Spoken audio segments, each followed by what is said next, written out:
Surrounding the haven के इस episode की शुरुआत में हम लोगों को इस एल्डर को दिखाया जाता है जो कि बोलता है एशियन ताइजू माइनिंग का नाम ताइजू के नाम पर रखा गया था। साथ ही हेवनली एम्पायर की शुरुआत से पहले भी यह माइन अस्तित्व में था, इसलिए हम लोग सोच भी नहीं सकते हैं कि यह माइन कितना ज्यादा पुराना है और ना जाने इस जगह पर कितने सारे लोगों की मौत हो चुकी है। और आखिरी बार इस जगह पर आज से 700 साल पहले लोग आए थे जो कि झोंगजू का एक डायनेस्टी था और वहाँ के एम्पायर के पास किसी भी चीज की कोई भी कमी नहीं थी, क्योंकि वह एम्पायर असीमित सुंदर माउंटेन और घाटियों का मालिक था। इस बात को सुनने के बाद यहाँ पर एक कल्टीवेटर इरफान को बोलता है, आखिरकार तुमने मिडनाइट के बारे में क्या सुना है। इस बार इरफान कुछ भी नहीं बोलता है। तभी ये सभी बाकी के कल्टीवेटर भी आपस में बात करने लगते हैं। लेकिन तभी ये एल्डर बोलता है, मैंने तुम लोगों से वादा किया था कि मैं तुम लोगों को ताइजी माइन तक लेकर आ जाऊंगा और मैंने तुम लोगों को ताइजी माइन का रास्ता भी दिखा दिया है, इसलिए अब मेरा काम इस जगह पर खत्म हो चुका है, इसलिए इस जगह से जाने की अब मैं अनुमति मांगता हूँ। और वो ये बोलकर यहाँ से जाने लगता है। इस बात को सुनकर एक कल्टीवेटर को बहुत ही ज्यादा गुस्सा आ जाता है और वो बोलता है, ओल्ड आदमी तुम तो इस जगह पर हम लोगों को मरने के लिए छोड़कर जा रहे हो, क्योंकि मेरा एक दोस्त तुम्हारे साथ गया था और 20 लोग भी तुम्हारे साथ गए थे, लेकिन इनमें से केवल तुम और 2 लोग जिंदा लौटकर वापस आए हैं। इसलिए आखिरकार उस जगह पर आखिरकार चल क्या रहा है। अगर तुमने इस चीज के बारे में नहीं बताया तो तुम इस जगह पर बहुत ही ज्यादा मार खाने वाले हो। इस पर ये एल्डर पहले तो इन सभी लोगों को यहाँ पर शांत करता है और वो बोलता है, आज से 3 साल पहले हम लोगों की टीम में एक ऐसा व्यक्ति था जिसके बारे में किसी को कुछ पता नहीं था और इसी के कारण एक बहुत ही बड़ी आपदा आई थी जिसकी वजह से तुम्हारे दोस्त और उन सभी लोगों की मौत हो गई थी। और मुझे इन सब चीजों के बारे में इसलिए पता है क्योंकि मैंने बस उन लोगों की चीखें सुनी थी और उन लोगों के खून के धब्बे मुझे उन जगह पर देखने को मिले थे। इस बात को सुनने के बाद फाइनली अब इरफान बोलता है, इस चीज से आखिरकार हम लोग कैसे बच सकते हैं और दोबारा इस जगह पर सुरक्षित लौटकर कैसे आ सकते हैं। इस बार ये एल्डर बोलता है, तुम लोगों को चिंता करने की कोई भी जरूरत नहीं है, बस चुपचाप तुम लोग मेरे पीछे आओ और अगर किसी ने भी बकवास करने की हिम्मत की तो मैं उसे बहुत ही ज्यादा अच्छा सबक सिखाने वाला हूँ। इसके बाद हम लोगों को कुछ देर बाद का टाइम दिखाया जाता है जहाँ पर ये एल्डर ताइजू माइन के बारे में इन सभी लोगों को बताने लगता है।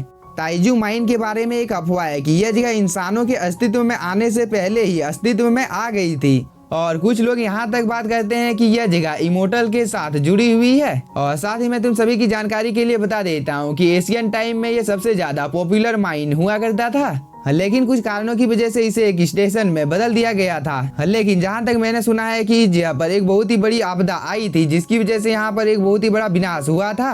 इसके बाद ये सभी लोग यहाँ पर बहुत ही ज्यादा प्रॉब्लम का सामना करते हैं। लेकिन तभी ये एल्डर बोलता है, अब हम लोग सिर्फ 800 मील आगे ही बढ़ सकते हैं और अगर हम लोगों ने और भी ज्यादा आगे जाने की कोशिश की तो इस चीज की वजह से हम लोगों को बहुत ही ज्यादा प्रॉब्लम का सामना करना पड़ सकता है। इसलिए तुम सभी लोगों को खुद के ऊपर नियंत्रण रखना होगा। आवेग में आकर यहाँ पर किसी ने भी अगर बकवास करने की कोशिश की तो इस चीज की वजह से उसकी मौत भी हो सकती है। इसके बाद ये सभी लोग किसी तरह करके यहाँ पर आगे की ओर बढ़ ही रहे थे, लेकिन इस चीज का इरफान के ऊपर कोई भी असर नहीं पड़ता है। वो तो आराम से इस जगह पर आगे की ओर बढ़ रहा था। लेकिन तभी ये एल्डर बोलता है, तुम लोग इस जगह पर अपने माइंड को शांत रखो, क्योंकि ये जगह तुम लोग जितना सोच रहे हो उससे भी ज्यादा खतरनाक है, क्योंकि इन सब चीजों को मैंने अपनी आंखों से देखा है। इसलिए अगर तुम में से यहाँ पर कोई भी घबराता है तो वो एक ही झटके में जलकर राख हो जाएगा। इसलिए हर कोई यहाँ पर सावधानी के साथ आगे बढ़ेगा। और वो ये बोलकर बहुत ही तेजी के साथ आगे की ओर जाने लगता है।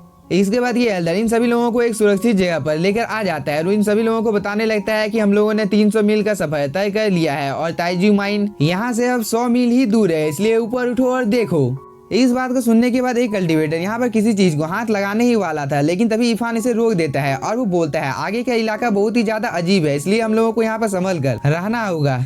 इरफान यहाँ पर ये सब बोल ही रहा था, लेकिन तभी एक कल्टीवेटर की बॉडी में आग लग जाता है जिसकी वजह से उसकी जगह पर एक बहुत ही ज्यादा दर्दनाक मौत हो जाती है, जिसे यहाँ पर जितने भी कल्टीवेटर थे वो सभी अपनी आंखों से देख रहे थे, क्योंकि इनमें से कोई चाहकर भी जगह पर कुछ कर नहीं पा रहा था।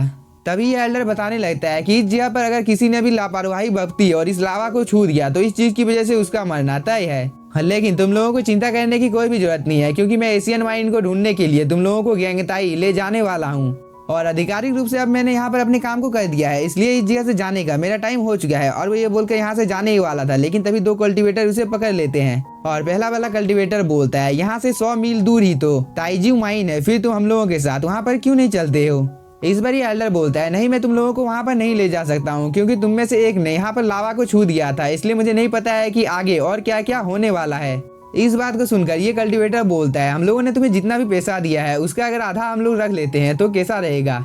इसके बाद ये सभी कल्टीवेटर मिलकर यहाँ पर इस एल्डर को झूठा झूठा बोलने लगते हैं, लेकिन तभी इस जगह पर कुछ हलचल होने लगती है, जिसे देखकर ये एल्डर बोलता है, ये तो यिंग और यांग की क्यूआई का ब्लैक विंड है जो कि बहुत ही ज्यादा खतरनाक होता है, इसलिए मैं इस चीज को जांचने के लिए यहाँ से जा रहा हूँ। लेकिन तभी एक कल्टीवेटर इस एल्डर को ऐसा करने से रोक देता है और वो बोलता है तुम यहाँ पर झूठे हो। लेकिन तभी इस जगह का मौसम अचानक से बहुत ही ज्यादा खराब हो जाता है, जिसकी वजह से बहुत सारे कल्टीवेटर इस टोर्नेडो में फंस जाते हैं। और यह टोर्नेडो बहुत ही ज्यादा पावरफुल था क्योंकि यहाँ पर बहुत सारे कल्टीवेटर की मौत भी हो गई थी।